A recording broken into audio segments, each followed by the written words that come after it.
How to have a successful estate sale. Today, we're giving you 12 tips. My name is Wanda Rochelle, and I am a licensed realtor and probate specialist. And I'm so excited because we're talking about estate sales today. That's a popular topic when it comes to probate. And I have a special guest with me today, Mr. Derrick Wilcox, and he is what I consider an estate sale expert. How you doing, Derrick? I'm fine. How are you, Wanda? I am fabulous. Thank you for joining me on my channel today. So Thank you let's for go having ahead and get started. You and I have already talked about these 12 steps, but what is step number one? Step number one is take inventory.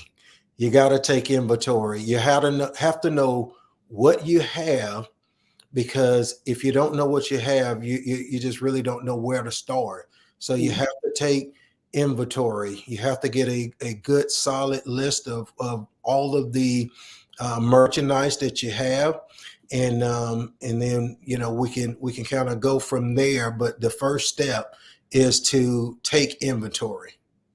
Awesome. So let's break that down. I always say my YouTubers, that people that follow me, I want to make sure that they understand. So when you say take inventory, you're Okay, break so that down a little more. well, let's look at maybe a probate situation where somebody come in, they had a loved one that passed away, Mhm. and they say they want to do an estate sale. And the reason why you got to first take inventory, because maybe there's something that is sentimental and dear to them that they may want. So it won't go up for sale. So we need to make sure that everything that we take inventory of actually gets logged, that it will be sold.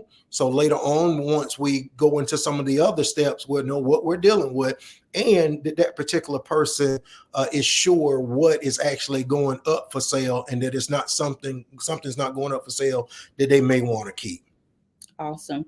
Thank you for explaining that. And that I thought about this when you said that. I was actually at a listing appointment yesterday, and the lady was saying that she may need someone to assist her with the estate sale. And so she asked me, should she box up everything that she needed to sell? And I told her no. So was that the correct answer? That was the correct answer. We're only going to come in and unbox it. We need to be able to see what's Right. there and what's going to be up for sale. If it's in a box, it's like surprise. So, no, we don't want that. We don't want you boxing anything up. Let us handle everything from A to Z. The process is really, really easy. It's simple. It can be a little tedious, but if you have it in the right hands, the right people can handle everything for you. Awesome. And I'm glad that you said estate sales are tedious, because that's why people hire you, because it is very tedious. I can say that because I actually kind of helped you a little bit with an estate sale a few months ago. And I remember I was exhausted. I was like, this too much. Absolutely. It's a lot of work. A lot of work goes into preparing for these estate sales. It's enough on your end to try to prepare the house for sale. And then it's another thing to try to get the items out of the house and figure out what are you going to do with them.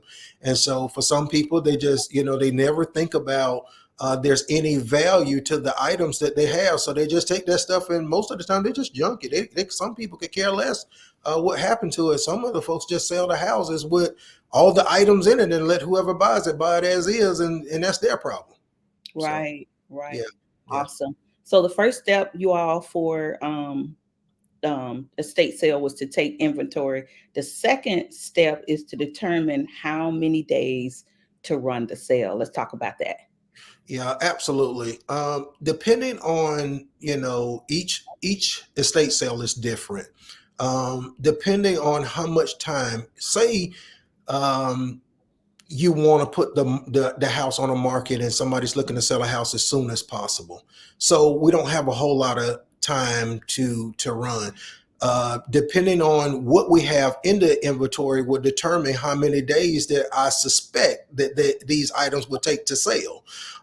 Some items, you can sell Monday through Friday, and you got some folks that all they do is go to estate sales Monday through Friday, and then you have other items that you need the weekend, because these people that work Monday through Friday are going to be your best shoppers, and those people you're going to want at your estate sale. So you're going to have to determine how many days you run the sale based upon what you actually have in inventory, and how many days you have before potentially that house either goes on the market or there's a potential offer on the house, and everything else is moving. Awesome. And I do want to point out this, that even though we are saying estate sales, these same principles can apply to someone that's not selling a house.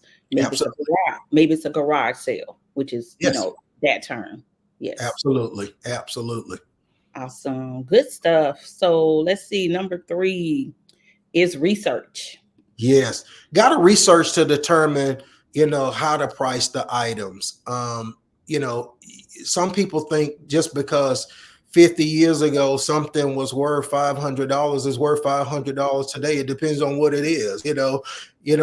Some things appreciate and some things depreciate. So it just depends on what you have and whether or not it's really worth it. Some of the older people, nothing against y'all, but some of the older people, they pay $10,000 for something 10,000 years ago and they think it's worth the same amount of money. It is not. All of this stuff depends on the actual demand for what you have. If people actually appreciate what you have, if it's let's take for instance, I had some vintage Victorian living room furniture. Well, for a person who likes vintage Victorian living room furniture, they will pay any dollar amount, but it's not popular. And because it's not popular, it's harder to sell. So, you have to determine, if you're going to take the one in the hand, or you're going to try to get two that's in the bush. I always say shoot for the one that's in the hand. Yep. So what are some what resources do you use to research when you're determining how to sell the items? Yeah. So here's the deal. There are many, free resources that are out there for you. Your best resource is in your hand. If you have a smartphone, you take your smartphone and you get the Google app and you take a picture of what you got. And once you take a picture of what you have, most of the times it's going to tell you what that item is, possibly other venues or places, platforms that have that item up for sale, eBay, Facebook, Marketplace, etc., Home Depot, whoever. And from there, you get an idea how to price your item based upon whether or not their item is still new in a specific wrapping or condition, because that's the next thing. Just because let's just say, just because you have a Beatles album doesn't make it worth any money. If it's all scratched up, then it's not A grade, so that's right. That's the difference in determining how to price your item. You have to know the condition of the item in order to not only know what you have, but the condition of the item you have in order to price it. Awesome. And I'm glad you said that we're talking about the research, because I feel like that can be time consuming, because most of my clients that are looking to have their estate sale, they already have enough to do, Derrick. They're already, they just came through probate court. They may be grieving. They may work a job, so they don't have time to do the research, or they don't have the wisdom and the knowledge that you have. And so I found too that it's hard to find estate sale companies. When you look in the I won't say the yellow pages, that would show my age, but if you Google estate sale companies, you don't have a whole lot of them. You don't have 100 estate sale companies, So awesome. Kudos to you for what you do. Thank you. All right. Number 4. And again, go ahead. I'm sorry. No, go ahead. You say number 4. Yes. Number 4, we're talking about still 12 steps to a successful estate sale. And number 4 is to sort and tag the items. Yes, sorting and tagging items is so important. You want to put specific items together that are classed together. Let's use the estate sale you help with. We're dealing with mechanic tools, and Mhm. so you don't want sockets and screwdrivers in the same bucket. What you want to do is you want to put all of your sockets together, all of your screwdrivers together, all of your wrenches together, because sometimes people come and they're shopping for something specific. You want to make it easy for your clients to find what you have. You don't want to go scrambling looking. Do you have something? Do you have a 10 millimeter wrench? Yes, all the wrenches are in this bucket, and if there's a 10 millimeter left, it's in that bucket. So that's how you sort. The tagging comes next, because then you want to be able to tag or place tags on the items for what you have, and potentially, if you know the price of those items, go ahead and tag them at that point so you don't have to do it later. Awesome. Awesome. And that was really helpful with the sale that I helped you with, because we tagged it, and I even remember we kind of ran out of tags because it was Absolutely. so Yeah. much stuff that Mhm. we kind of grouped it. This section stuff is $25, or this section Absolutely. stuff is Mhm. $15. So that's a tip for those of you that are watching, even if you run out of tags, because it can be very tedious, but you want to make sure that you have some type of organization in place. All right, so number 5. 5, determine how we will accept payments. Absolutely. Determine. Listen, you got to determine how you're going to accept. I know people want the good old cash, and cash is always good. But if you're Mhm, going to accept cash, then make sure that you can check for counterfeit money. People mm, will pass counterfeit bills if you're, perfectly. You can't tell when you're looking at some of this money if it's real or not. You got to have a yeah, pen. You can go to the dollar store, you can get your money marker, get it, and have it there. If you're going to accept cash, if you're going to have Zelle and some of these other platforms, just know that there may be a limit on what amount of money you can take in, and the amount of money that the person can actually send you. mhm, Some of these banks put certain restrictions on the amount of money that they can send through or receive through with Zelle. So you have to know how you're going to do that. And I would say in this day and age, unless you're just set up to accept checks, I haven't seen a check in a long time, but I would not accept a check unless they come with a letter from their bank. And then sometimes you can't tell what is real and what is fake. But Zelle, and then they have Cash App and some other platforms out there, Apple Pay. Most of those platforms are really good platforms to accept. And then also with that, when you're determining how you will accept payment, if you're going to accept Zelle, reach out to your financial institution and let them know what you're getting ready to do, and that is there any kind of way you can up your limit so you'll know what to expect on that day. If you're going to have a whole bunch of Zelle transactions coming in, because in this day and age with all the fraud, a lot of things are flagged that are not fraud. awesome, awesome, good information. Okay, number 6 is to advertise. How do we advertise for an estate sale? You advertise any way possible. You use everything at your disposal. You use Facebook Marketplace. You use the estate sale online websites to advertise what you have. You target specific groups. If you know that you have furniture, go out here and find some boutiques that specialize in vintage and antique furniture. Drop them a flyer that you're going to have an estate sale for this particular time period. Come out if you can. Just passing some out just wherever you see people. So you have to target specific people, but you use everything at your disposal. You got a phone, you got people in your contact, you make your flyer, that same flyer that you're going to print out, send it to all of your contacts and tell them to send them to all of their people.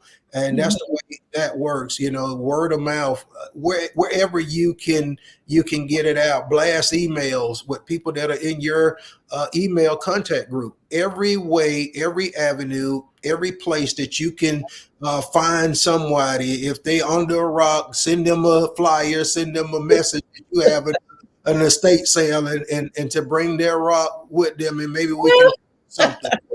Come on, I love it. come on. Just listen to you say that. I'm thinking nobody has time to do all that, so we need to hire you.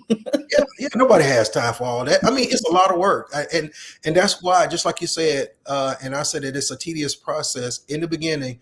It is enough to have all of this stuff and to take it on.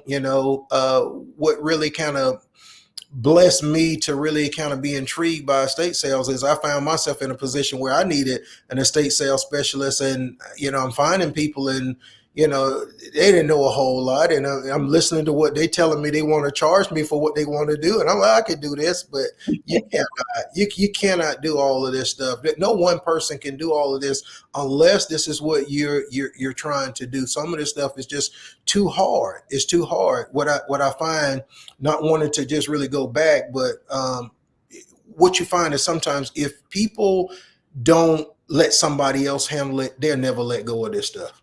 They'll never let go of it. And some of it is I rather make $100 off of something that's just sitting around the house than to just sit there and just let it continue to go to waste where it's not worth anything. There are people out there that appreciate what you have, but you just got to get it in the right hands. Mm-hmm. Awesome. Yeah. So with that advertisement, find any way you can get it out there. Yeah, if they're under a rock, you heard what the man said, give them a flyer to come to your estate sale or your garage sale. Absolutely. Okay. Number 7, determine the materials that are needed for the estate sale. What do we need, Derrick? We need everything. We need table. We need boxes. We need bags to bag up stuff. When people buy things, if they're small items, people buy items, they need something to be able to carry them away with, unless they're prepared estate sale shoppers. The estate sale shoppers come prepared. They come with boxes. They come with bags. I see that there are people that will come out that this is all they do is that they hunt estate sales and they go to them, and so they're prepared. They come with everything that they need to walk away with the items that they want, if there's something there that they want. So we got to make sure that if it's outside, what does the weather look like? Do you need a tent? Do you need tables and chairs for your staff to sit at while they're attending to people at these different, I like to call them booths, because you have booths set up under these tents with tables and you have different items for sale. And so you want to make sure that you have the proper items to materials so that you can have this successful estate sale. You get out there and you're out there in that sun without a tent, and you say, man, you're gonna pass out. It's no amount of water. You're gonna be sweating. You won't be able to take it. You keep looking at your watch. Hey man, when is this thing over with? How much time we got left? We need to shut down early. You're turning all kind of shades of different colors because it's too hot. So you don't want to take that chance. And you never know what you need until you get into a situation that you're not prepared for. I think Benjamin Franklin was quoted as saying, if you don't plan, then you're planning to fail. So basically, this is why we're doing this video, is so that we can help prepare people to be successful in having an estate sale or garage sale. That's right, because you're watching this and you may decide to do it yourself. Absolutely. Yeah. Yes. But just know ahead of time what all is involved, and really realistically say to yourself, can I do this? And then if you're going to have, what you need in order to do it. Do you have the material? Because otherwise you're going out and you're spending more money, to get rid of stuff that you're trying to sell. So you don't want to do that. Awesome. Let's see what else. Number 8, have the appropriate staff on hand. Got to have the appropriate staff. Depending on what you're selling, this isn't a one-man deal. No one person can watch that many people, help that many, serve that many people. If you don't have the appropriate staff, people will stick stuff in their pocket and they will walk away with whatever they can walk away with. And your estate sale isn't any different than Walmart or any other store these folks go in and shop at. So they will come and they'll steal from your estate sale. Make sure you got the appropriate staff. Make sure you got somebody that's watching what's leaving, that's collecting money. You know, you have to have different stations set up with different people who know what they're doing and know what their job and responsibility is. So make sure you have the appropriate staff. Awesome. You gotta have that. I think it's a good idea to just have a person that's just standing there watching. Just watching. That's Yeah. their job, just to Yeah. watch. All you do is watch. Yeah. Yes. Mm-hmm. Awesome. All right. Number 9.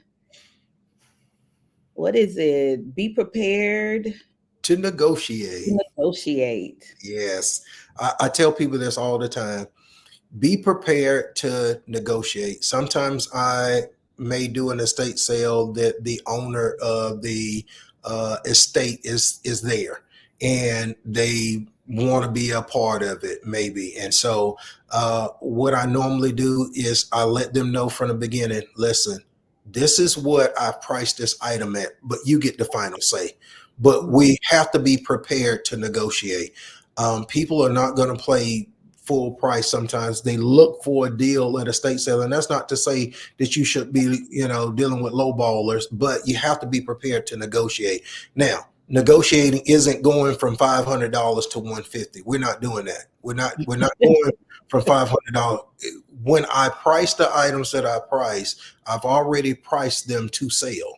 So, you know, there's a little bit of wiggle room there, but you want to be prepared to negotiate, because sometimes, okay, you may have someone that want to buy more than one item. They buy multiple items. So the more you buy, the better discount you should get. Isn't that the way you want to be? So want things to be. So you have to be prepared to negotiate. Awesome.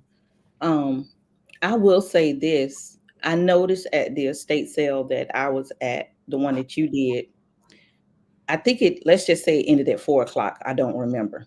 There Mhm. were people that purposely came back at 5 minutes to 4 because they thought that you were going to drastically drop the price. Let's talk about that. Yeah, we had some folks and here's the thing. They think just because, you know, if I come back, it's a game that they play. So at the same time, you're trying to get the maximum you can get. And at the same time, they're trying to get the maximum discount they can get. Mhm. So you have people that'll come back and they'll say, hey, I see you didn't sell this. I'll give you this. And I say, hey, it's going to sell. And then I'll say, if you want it, you could take it, but we're not dropping the price any further than where we're at.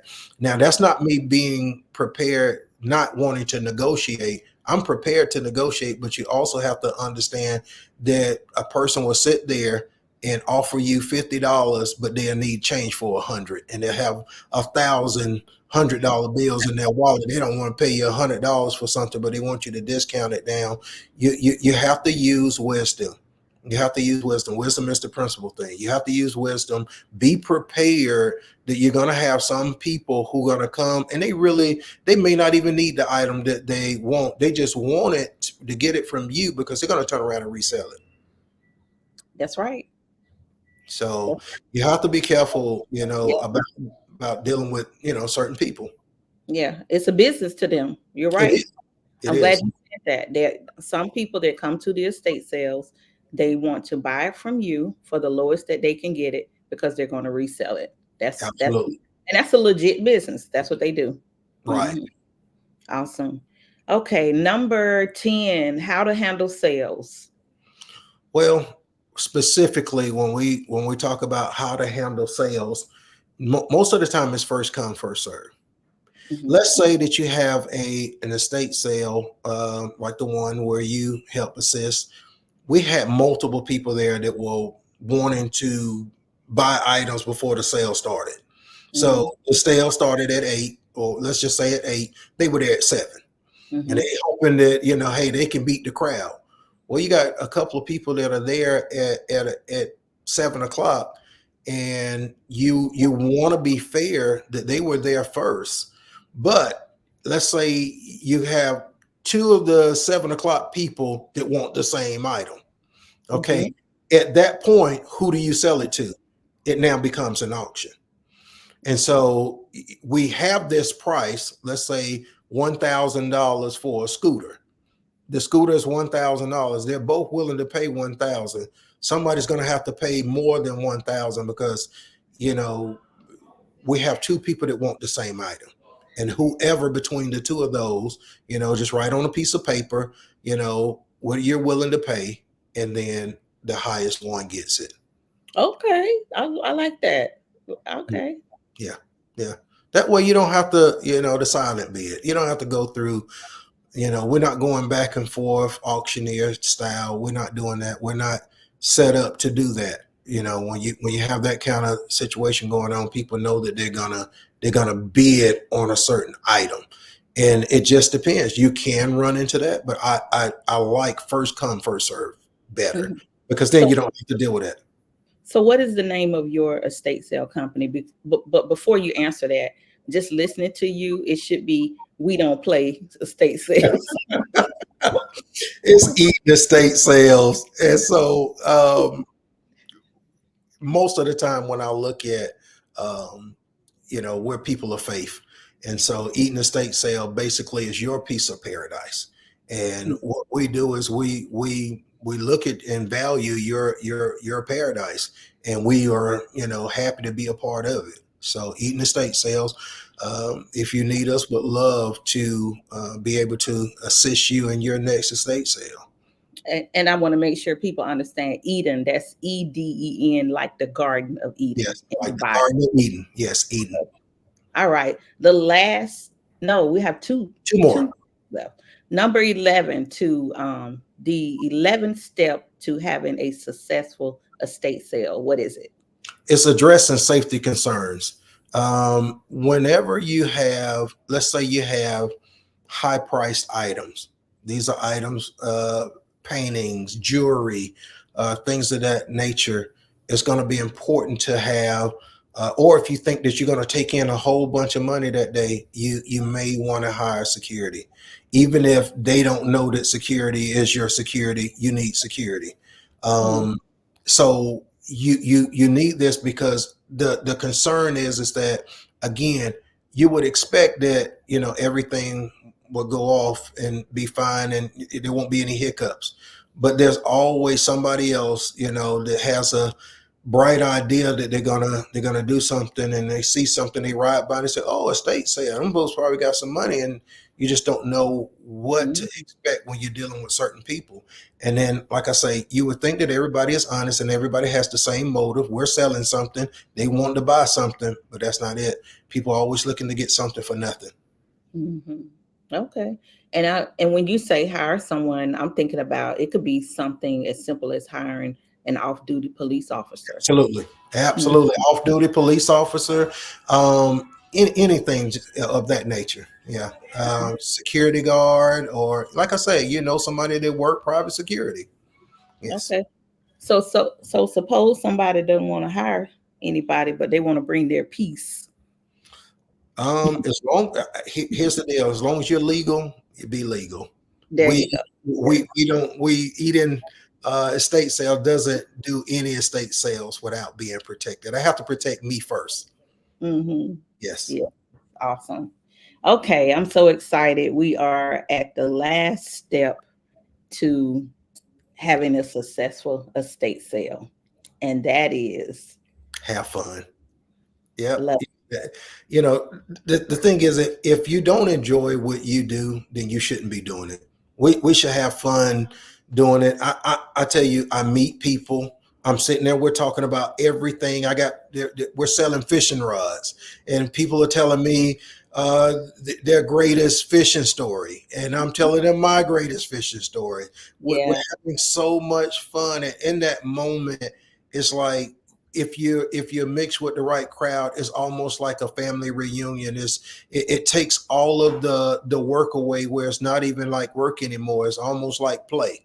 And so you want to have fun, and not to the sense that you're careless, but to the sense that we don't have to be so stiff, like, oh, I got to sell this, this isn't retail. This isn't retail, it's good, friendly business. Yeah, I know the estate sale that I assisted you with, it was really a blessing, because my client lived in a different state and the house was in Georgia. And when we did the estate sale, people saw the cars and they came, and she came to town for the estate sale. And there were people that knew her father who had passed away, and Yeah. they didn't even know that he had passed away. So it was a chance for them, it was an opportunity for them to share, how he had impacted their life. So it's not just an estate sale, it's a beautiful, it could be, like you said, we can have fun, and it can be in a beautiful event. And I had fun when I did the estate sale with you. So I loved it. I had a great time, had a blast. Still thinking about how blessed I was from it. Yes. Yes. Awesome. Well, this has been amazing. We talked about 12 steps to a successful estate sale. And I want to make sure before we end it that I give your contact information. Let's see. Hold on. That's not it. Did I have it? There it is. Awesome. So your email, if you want to contact Derrick directly for an estate sale, his email is edenestatesales247@gmail.com. I will also have it in the description area at the bottom of the video. And what areas do you service, Derrick? I service Georgia and any surrounding state. For the right price, we will travel. Metro Atlanta is our base, but Okay. anywhere in Georgia and anywhere in the surrounding states. Awesome. Because I know I'm also licensed in Alabama, and I've referred you to some people I Yes. know that had estate sales in Alabama. So awesome. Well, thank you for joining me today. And Yeah. those of you that are watching, please like the video, share, subscribe, and comment below if you have a question about the estate sale. And thank you for joining us. My name is Wanda Rochelle, and I am your licensed realtor and probate specialist. And please let me know if you're looking to buy, sell, or invest in any in Georgia, Florida, or Alabama. And we'll see you on the next video. Thank you.